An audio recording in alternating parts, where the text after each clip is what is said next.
So you're in high school physics class, and your teacher asks the class, "Okay, everyone, what is the formula for momentum?"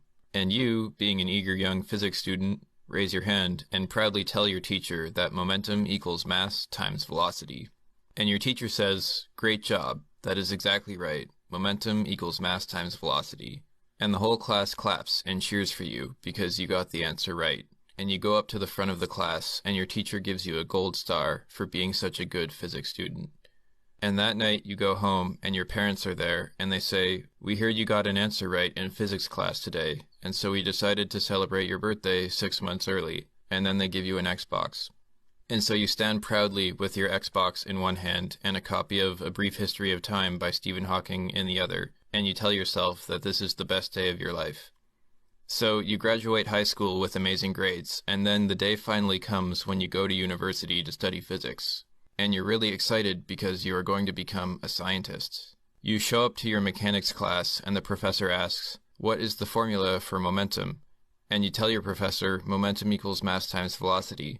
And then your professor gives you an angry look, and she says, "You complete idiot. This isn't some physics class for dumb babies. We are studying rotational mechanics, and in rotational mechanics, an object's momentum is defined using the inertia tensor, which is a symmetric 3x3 matrix that you can calculate by doing integrals over the mass distribution."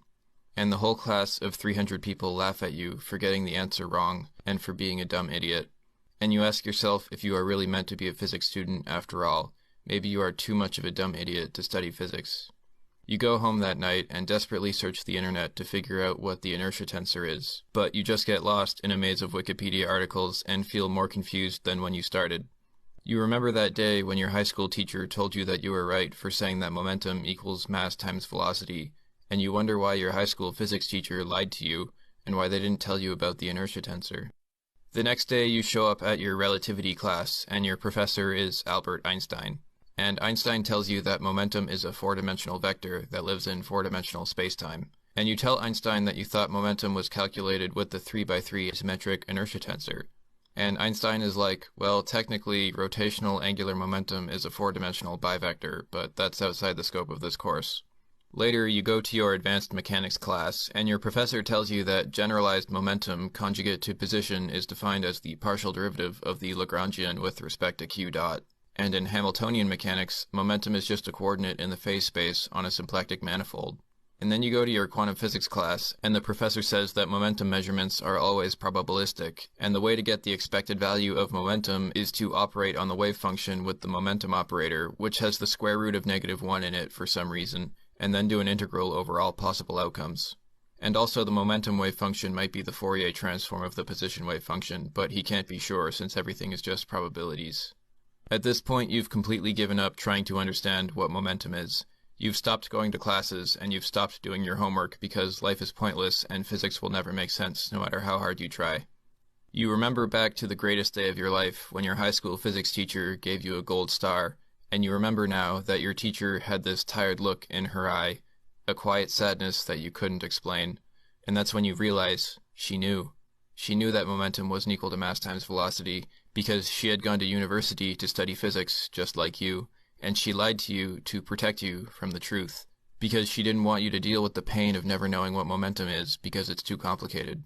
And you realize that students all over the world are in high school right now being lied to, being told that momentum is mass times velocity, and they too will go to university and learn the truth and suffer just like you did.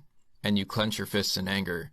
You realize that the eternal cycle of folly needs to be stopped, and it's time to destroy momentum once and for all. So you go to Switzerland and dig a tunnel to the Large Hadron Collider, and you're about to push the secret button on the Large Hadron Collider that will destroy the universe.